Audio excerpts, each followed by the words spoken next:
It's day 3 of fuel demonstrations, with protesters now blocking critical fuel depots in Cork, Limerick and Galway. A request was made overnight for the Defence Forces to assist with the removal of vehicles, but demonstrators show no sign of backing down. We're joined in studio now by the Minister for Justice, Jim O'Callaghan. Thanks indeed for joining us in studio, Minister. As we said there, the help of the Defence Forces was requested last night. As of now, there's no sign of them. When do you expect the Defence Forces will move into these various locations? Well, can I say at the outset, Tommy, it's my preference, it's the preference, I know, of Minister McEntee and the government, that these protests would come to an end peacefully.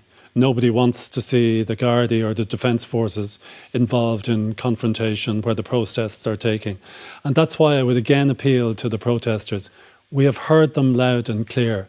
There's been a very lengthy protest, and I'd ask them now to call it off, because it's now damaging the interests of Irish people. Irish people are being damaged by this. In terms of the answer to your question, obviously I'm not going to get into operational detail, but it is true that on Garda Síochána, as they do frequently, sought the aid and the civil aid of the Defence Forces.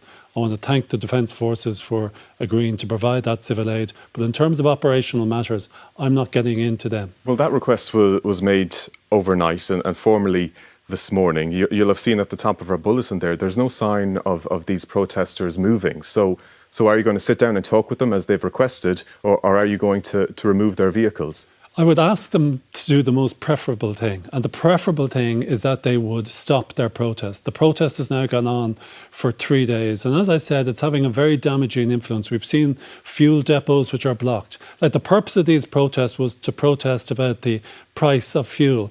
We're now going to be in a situation where people won't have access to fuel. The protesters have said they will talk to government, but they want to talk to government, and some have suggested they could end the demonstrations within an hour if that meeting is agreed to by the government. Well, can I just say to you, there are diverse people representing different views at different locations, and that's why government has consistently sought to engage with national democratic organisations, people who represent the interests of hauliers, people who represent the interests of farmers. But the government has to represent the interests of the general Irish public. And this is now very damaging to them. We saw in your report about how a woman trying to get to a maternity hospital was affected as a result of the protest. And I would appeal to the protesters to recognise that government has heard them. And would they now please call off their protest, because the damage they're inflicting is damage they're inflicting to us. Well, you'll have heard them say Irish that people. they don't believe that those established associations represent them. They want a meeting with the government.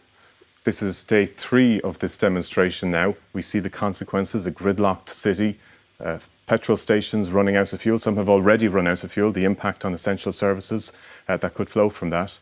Is it time to sit down? I know, but I was interested to see that a number of government TDs went to one of the protests in Galway and didn't get a very positive reception. So what I would urge the people to do is, if they want to try to communicate on their own behalf, let them set out their list of what the issues are.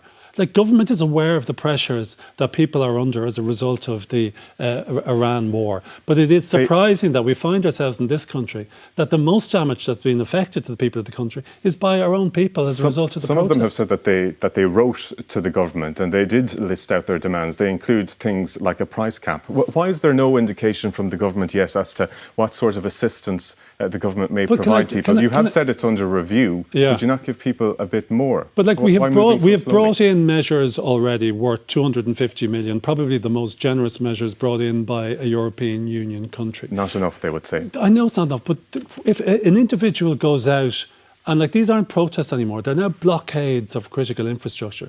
If the message goes out that if you block critical infrastructure, if you park your truck in the middle of O'Connell Street, you can expect to come into government and set out your demands. And what happens if government says to these people, sorry, we can't agree to those demands? The likelihood is that they're just going to go out and protest again. So there is a democracy here. People are elected to represent the interests of the Irish people. That is Dáil Éireann, and that's our elected democracy. And I would appeal to the people who are protesting to try to funnel their issues through their representatives or through their organisations. Government has heard them, but this has to come to an end. People are being damaged by this. They remain in place so far. It's going to be hard to avoid clashes here, isn't it? Well, no one wants to see clashes here. No one wants to see, and everyone recognises the pressures people are under as a result of the increase in fuel prices, as a result of the Iranian war. But we need to be recognise the fact that the government is trying to deal with this and is responding to it. But nobody wants to see violence. But also, a government can't sit idly by and see critical infrastructure blockaded, which is damaging the health and welfare of Irish people. You said today that you think that there are malign influences here. Well, I've seen online that people like Tommy Robinson or Stephen Yaxley Lennon, to give him his correct name, are seeking to advance and advocate that the Irish protests are supporting their political agenda. And I'm sure most of the protesters would be shocked to think that they are being manipulated or their message is being hijacked by people like him. So we need to recognise that. I'm sure many of them would say that the demonstration started long before he started commenting on it. Maybe so, but now people are seeking to manipulate them and other forces are getting involved. And I would urge the people who were well-intentioned maybe in terms of the start of the protest, they wanted to peacefully protest. They've made their point.